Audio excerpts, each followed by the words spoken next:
Amados, nós estamos no mês de dezembro, e o mês de dezembro, especificamente para a igreja do nosso Senhor e Salvador Jesus Cristo, nós damos uma atenção especial ao nascimento de Cristo Jesus.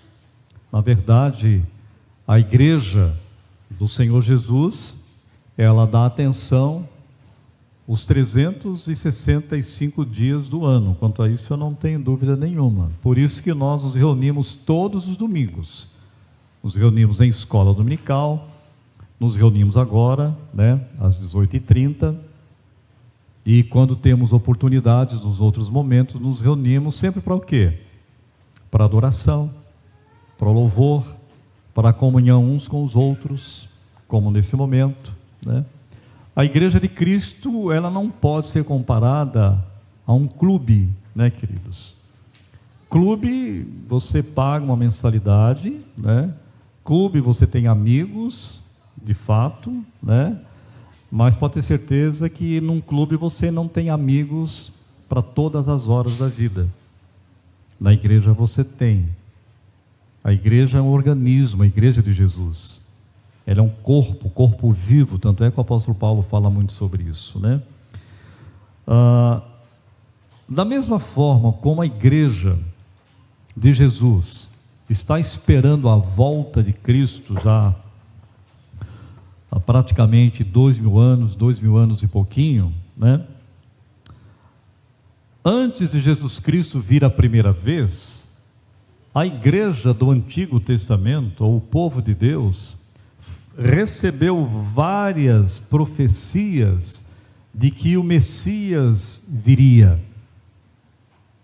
Poderia passar aqui sem sombra de dúvida, falando de várias profecias a esse respeito, de que Jesus Cristo estaria pronto, o tempo todo para estar presente na vida do Antigo Testamento e do Novo Testamento.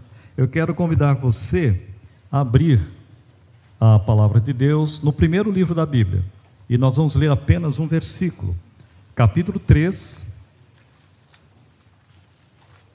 de Gênesis, que é o primeiro livro da Bíblia.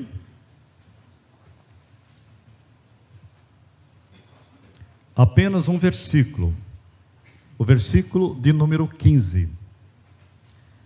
E eu convido a todos lerem comigo, em uma só voz. Gênesis capítulo 3, verso 15.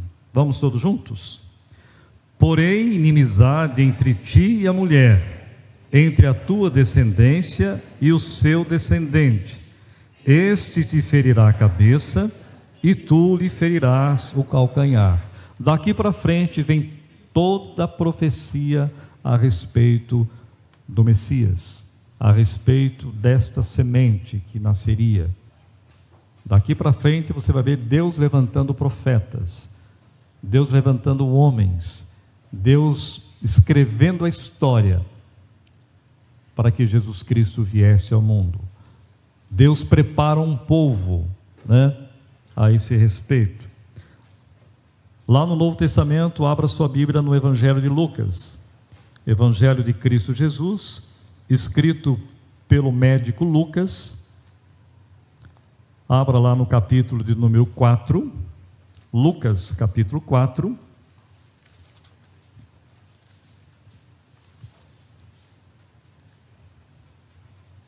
Nós vamos ler do verso 16 ao verso 21. Eu vou ler e você acompanha. Lucas capítulo 4, versículo 16, apenas até o verso 21. Diz assim a palavra de Deus: Indo para Nazaré, onde fora criado, entrou num sábado na sinagoga, segundo o seu costume, e levantou-se para ler. Então lhe deram o livro do profeta Isaías, e abrindo o livro, achou o lugar onde estava escrito: O Espírito do Senhor está sobre mim, pelo que me ungiu para evangelizar os pobres, enviou-me para proclamar libertação aos cativos e restauração da vista aos cegos, para pôr em liberdade os oprimidos e apregoar o ano aceitável do Senhor. Tendo fechado o livro, devolveu ao assistente e assentou-se. E todos na sinagoga tinham os olhos fitos nele. Então passou Jesus a dizer-lhe: hoje se cumpriu a escritura que acabais. Qual seria a sua atitude? Imagina isso, com seriedade. Você estando presente na sinagoga. Faz de conta que aqui é a sinagoga. E tem vários teólogos, que os mestres da lei, os rabinos, era mais ou menos isso, né? Na época.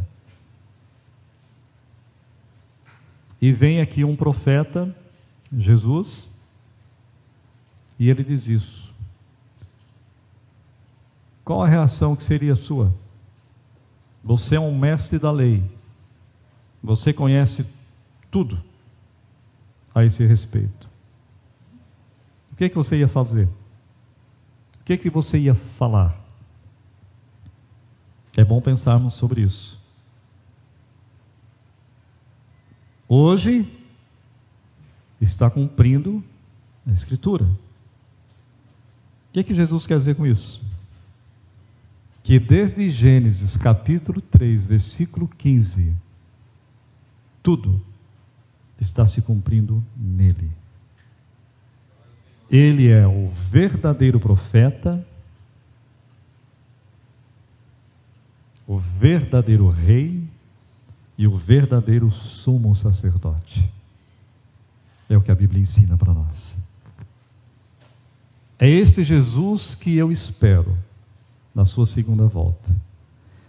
Várias profecias, algumas já foram cumpridas, mostrando que ele está às portas. Algumas irão cumprir ainda, não sabemos quando, mas será cumprida. Mostrando assim que ele está muito próximo para buscar você e a mim, para buscar a igreja. Você crê nisso?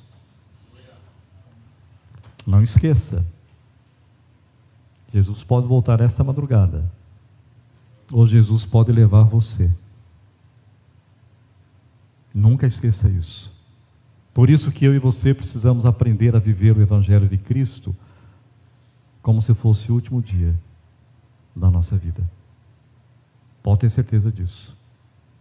Jesus ensinou isso o tempo todo. O tempo todo. Queridos, à espera do Messias, os primeiros sinais que apontaram para o Messias surgiram muito antes de os judeus estarem constituídos como nação. É bom você lembrar disso. O que eu vou estar compartilhando aqui não é nada novo para você. Você já conhece, a maioria aqui, para nos ver todos. Agora, quando é que Deus começa, ou melhor, Ele continua o seu plano para a vinda do Messias? Exatamente quando Ele chama Abraão, lá no capítulo 12 de Gênesis.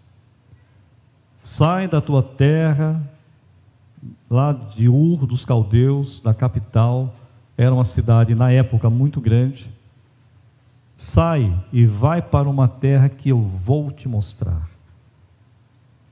Eu vou te abençoar, Abraão. Eu vou abençoar através de você. Presta atenção nessa expressão porque ela é bíblica. Todas as famílias da terra, não especificamente você, que você não é a última bolacha do pacote. Todas as famílias da terra. Todas. E isso tem acontecido até hoje. Aí vem, queridos, toda a história. Depois vem o quê?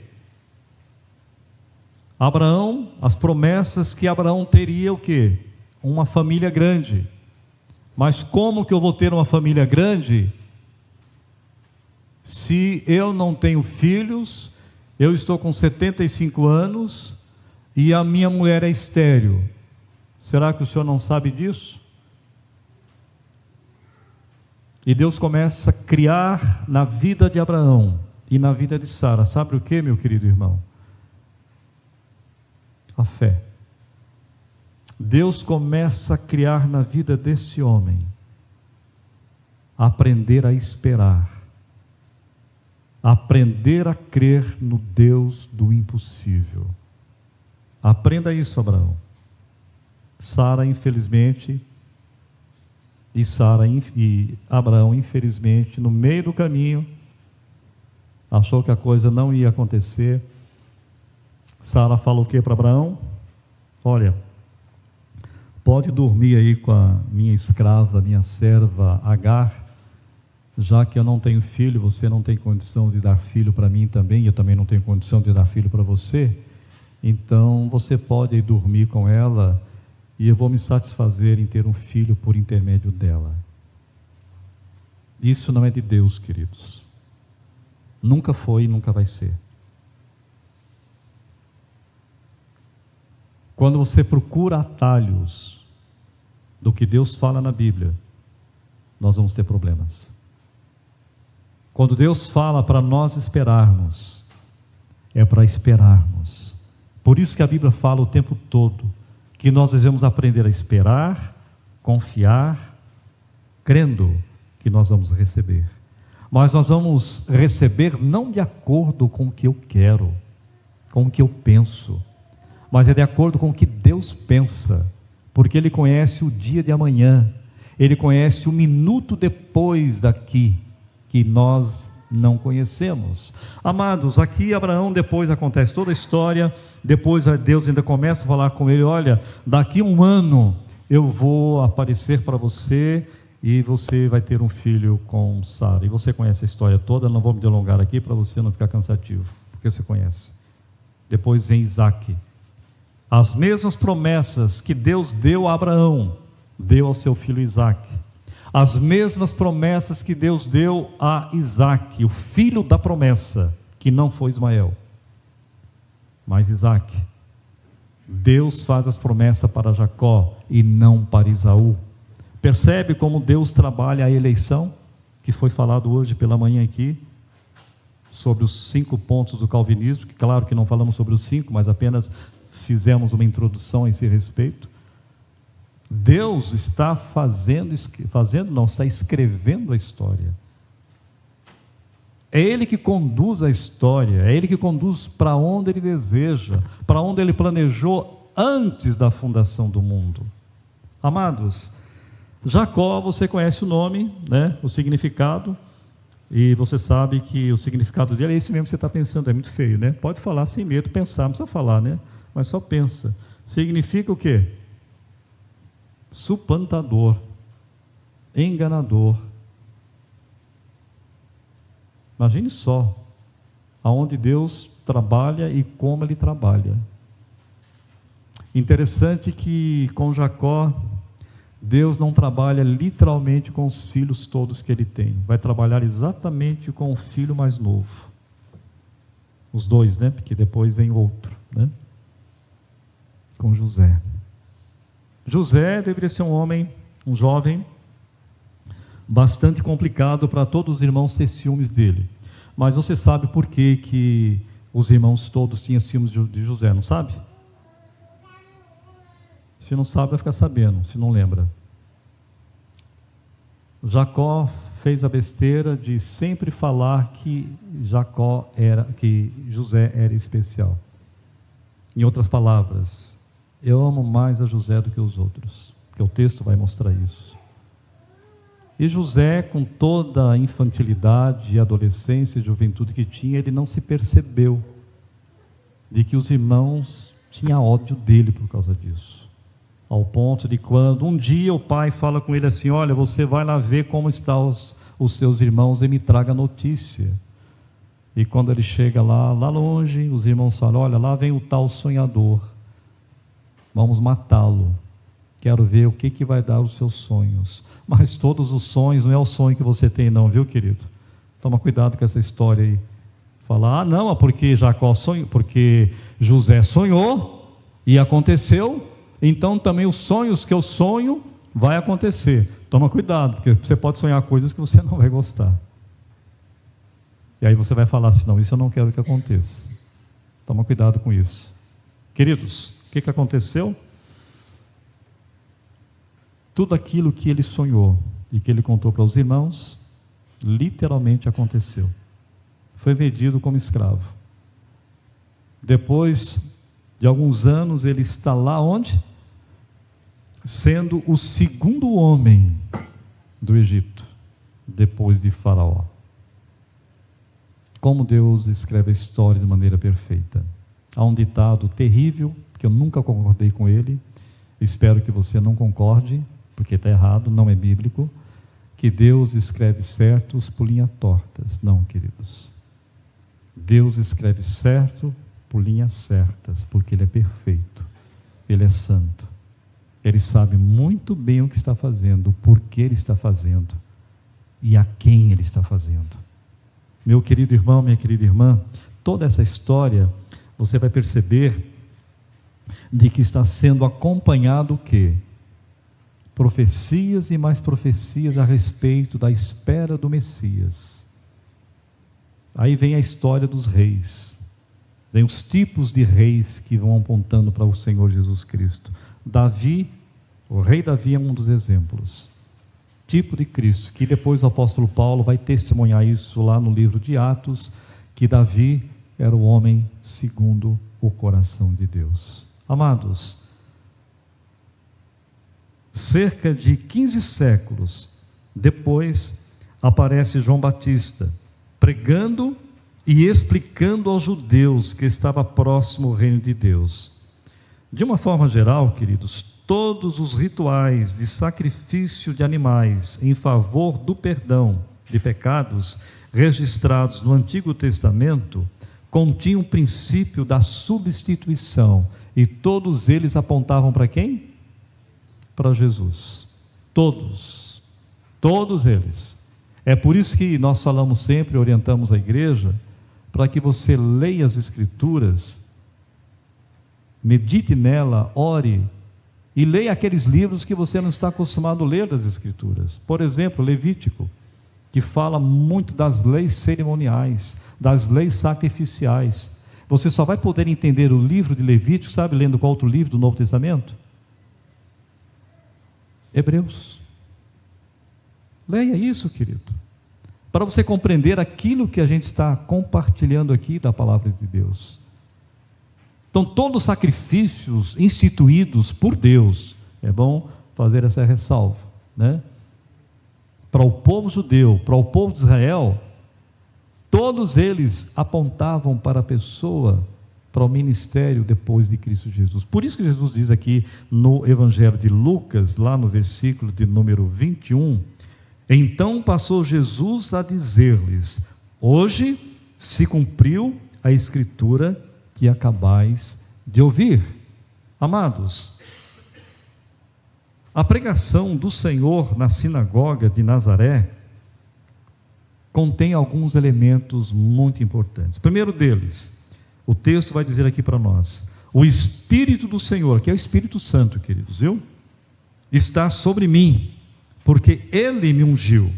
O Redentor, queridos, tem consciência, Jesus Cristo, de estar contínua e ininterruptamente sob o controle do Espírito Santo, que no batismo sobreveio ao Senhor de modo ímpar, imensurável e pleno. Lembra que logo em seguida que João Batista batizou Jesus, ele é impelido pelo Espírito Santo ao deserto para ser tentado. O texto de Mateus capítulo 4 é muito claro sobre isso, para ser provado. Mas só que quando João Batista batiza Jesus, todas as pessoas que estavam presentes puderam presenciar o quê? A Trindade, queridos. Jesus Cristo ali presente, como o único Filho de Deus, próprio Deus encarnado, homem completo, perfeito, sem pecado, e o Deus soberano perfeito ali. Duas naturezas. Você vai ver que o Espírito Santo, o povo vê, o Espírito descendo sobre Jesus como pomba. Como não era uma pomba, é uma comparação visível para que as pessoas vejam, pudessem testemunhar. E do céu eles ouviram a voz: este é o meu filho amado, em quem eu me deleito, em quem eu tenho prazer. A ele ouvi. Percebe que maravilha? Amados, esse Jesus e esse Espírito Santo maravilhoso, Jesus como homem, como único Filho de Deus, perfeito, ele precisava da presença do Espírito Santo para poder fazer o trabalho dele que ele fez, e fez muito bem. Ninguém fez igual a ele e ninguém fará. Amados, da mesma forma você tem o Espírito Santo, o mesmo Espírito Santo que desceu sobre Jesus, porque você já nasceu de novo. Paulo vai dizer na carta aos Romanos capítulo 8, se alguém não tem o Espírito de Cristo, esse tal não é dele. Você tem. Por isso que nas horas difíceis, nas horas de alegria, em todo o tempo, Deus está compelindo você, está impelindo você a viver a vida cristã, independente das circunstâncias. Mesmo quando você chora, mesmo quando a situação, as circunstâncias está difícil demais da conta, como diz o bom mineiro, o presbítero João, né? Mesmo quando a situação está bem complicada, Deus não nos permite o quê? Abandonar o caminho, porque Ele faz com que eu e você perseveremos até as últimas consequências, porque Ele é quem nos habilita a isso, não é você e nem eu, é Ele que nos capacita a isso. Querido, o texto vai dizer ainda a seguinte coisa que Jesus diz para caracterizar a proclamação que lhe fora confiada, é que ela precisa ser levada aos pobres e aos pedintes. A palavra que literalmente é aos indigentes, queridos. É interessante de que o texto vai mostrar para nós de que nós realmente precisamos, como Jesus Cristo, pregar o evangelho aos pobres. Aqui não é a teologia da libertação, que não tem nada a ver uma coisa com a outra, queridos. Aqui não tem nada a ver com comunismo, com pessoas que pegam um texto da Bíblia para defender a sua loucura sobre o comunismo e dizer, olha, está vendo? Jesus Cristo veio exatamente para abençoar os pobres. A Bíblia não fala nada disso, meu querido irmão. Você pode pensar no que você quer, você pode crer no que você quiser, pode aceitar o governo que você quiser, mas não coloque a palavra de Deus aquilo que a Bíblia nunca disse. Tem nada a ver uma coisa com a outra. Agora, por que os pobres? Por que os indigentes?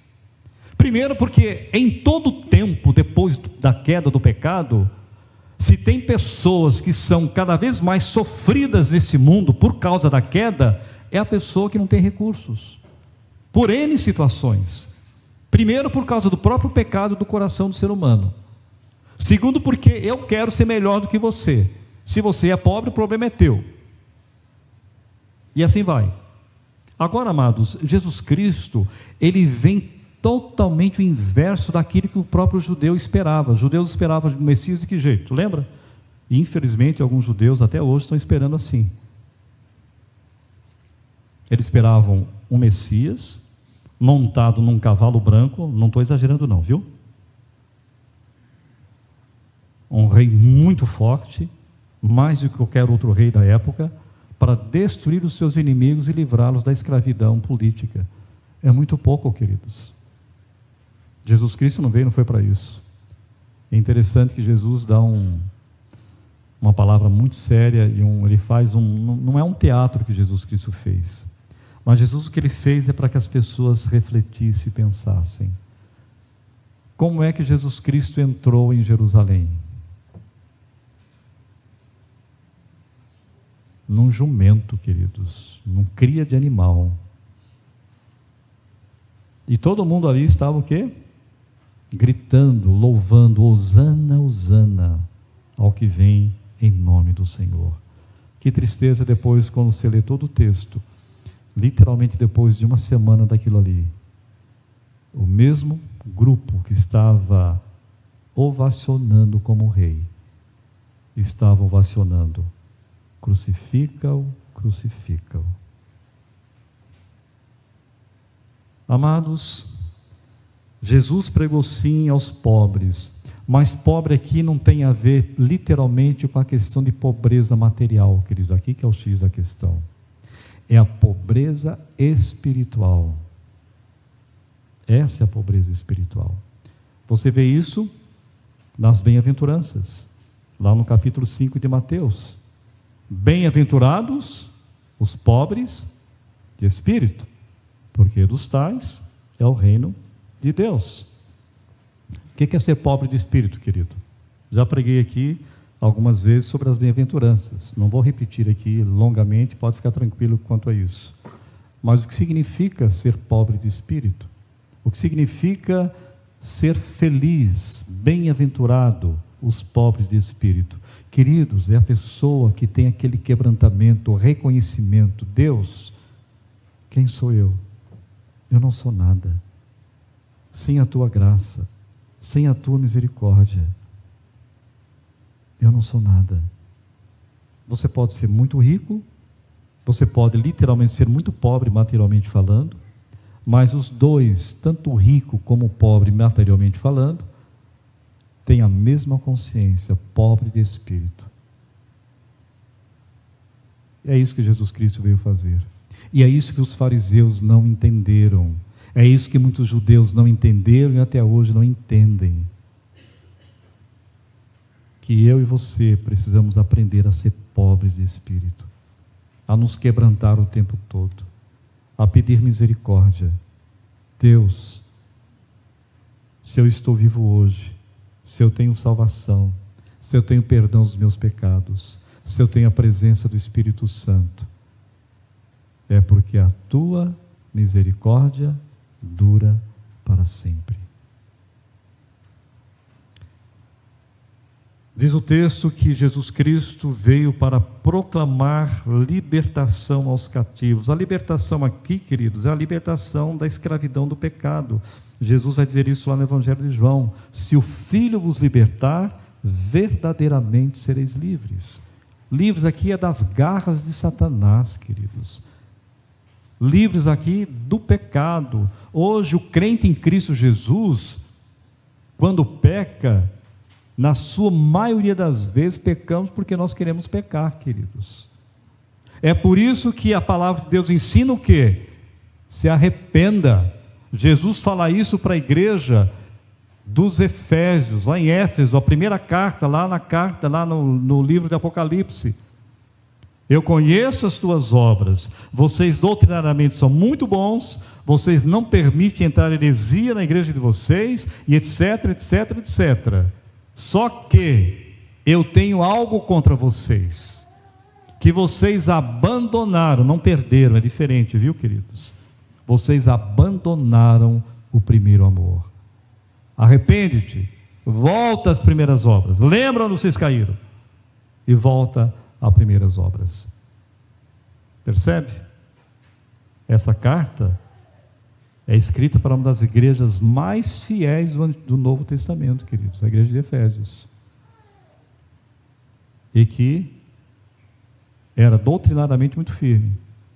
Toma cuidado, você que é presbiteriano e calvinista, né? Alguns são assim, parece que é Calvino na terra e Deus no céu. Não é assim não, meu irmão, não é desse jeito não, de forma alguma. Calvino foi tão pecador quanto você, tá bom? E muito pecador. Precisou da graça, da misericórdia de Deus, como eu e como você. Então não coloca esses homens lá em cima não, porque não é por aí, é Jesus Cristo. Nunca esqueça isso, é Jesus, né? Então, queridos, Cristo veio para nos libertar das garras de Satanás e da escravidão do pecado. Você não é escravo do pecado mais, de forma alguma. O escravo não tem como sair fora. Eu e você, libertos por Jesus, nós temos como sair fora, porque o Espírito Santo habita em nós. É um preço que eu tenho que pagar e você tem que pagar. para apregoar o ano aceitável do Senhor. O que é isso? Essa expressão significa o ano bem-vindo do Senhor, a saber, o ano que o Senhor escolheu para propiciar às pessoas a graça totalmente extraordinária da obra da salvação. Ela corresponde a uma formulação hebraica que significa o ano em que Deus executa a sua resolução da graça e salvação. E tantas outras verdades o texto vai falar para nós, queridos, tanto o Antigo como o Novo Testamento. Isto é, o ano aceitável. Estamos vivendo essa época, queridos. Por isso que todo o Novo Testamento vai o tempo todo falar para nós que nós devemos nos arrepender, pregar o Evangelho e crer no Senhor Jesus Cristo. Esse é o tempo. Hoje é o dia de salvação.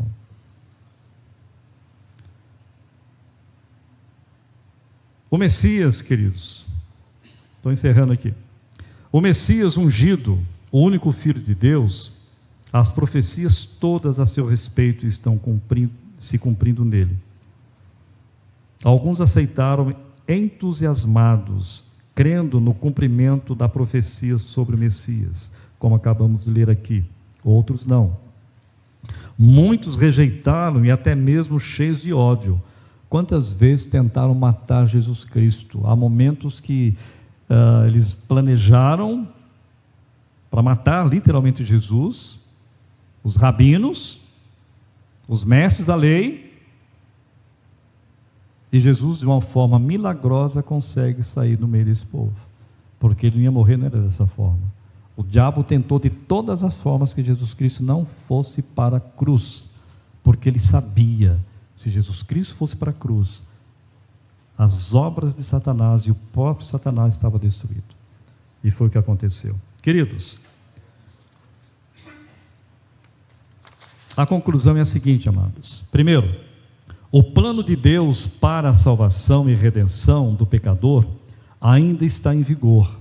Segunda conclusão, há mais de 2000 anos esta mensagem está sendo anunciada pela igreja de Cristo de geração em geração.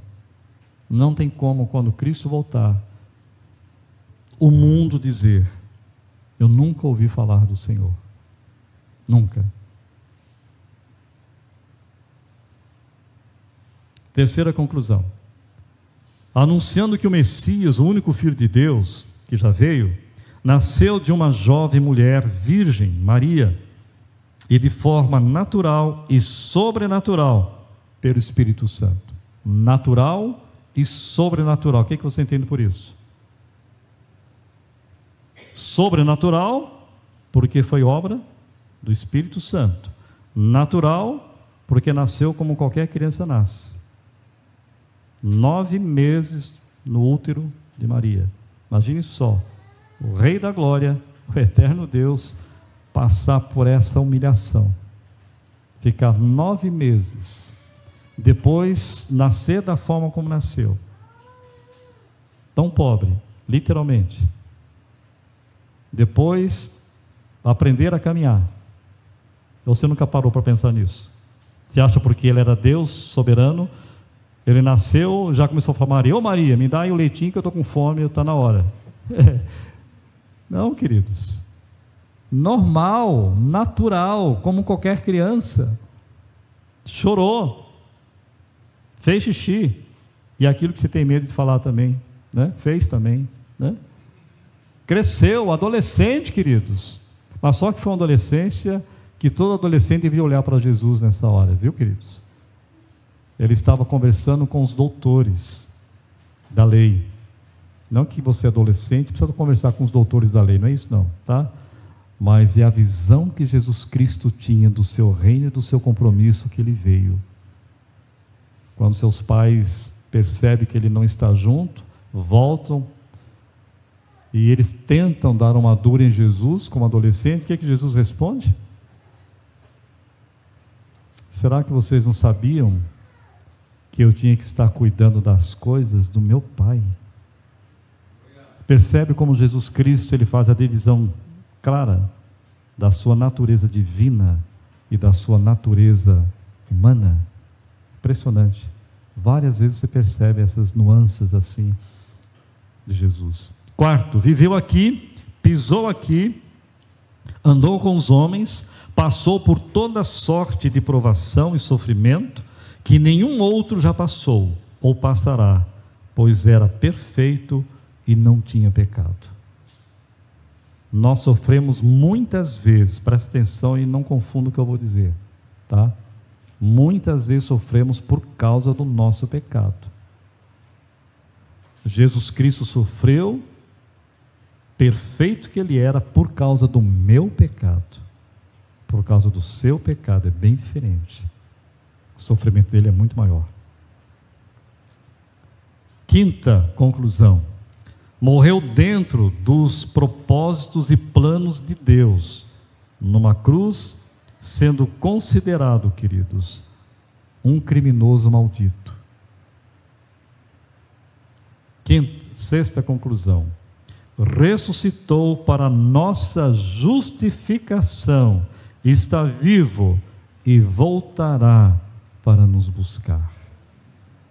A aplicação é a seguinte, amados: o que tudo isso tem a ver com cada um de nós? Primeiro, para você que já crê em Cristo, como revela as Escrituras, de glórias, e agradeça sempre por esta profunda bênção, pela salvação, pelo perdão e pela redenção e justificação.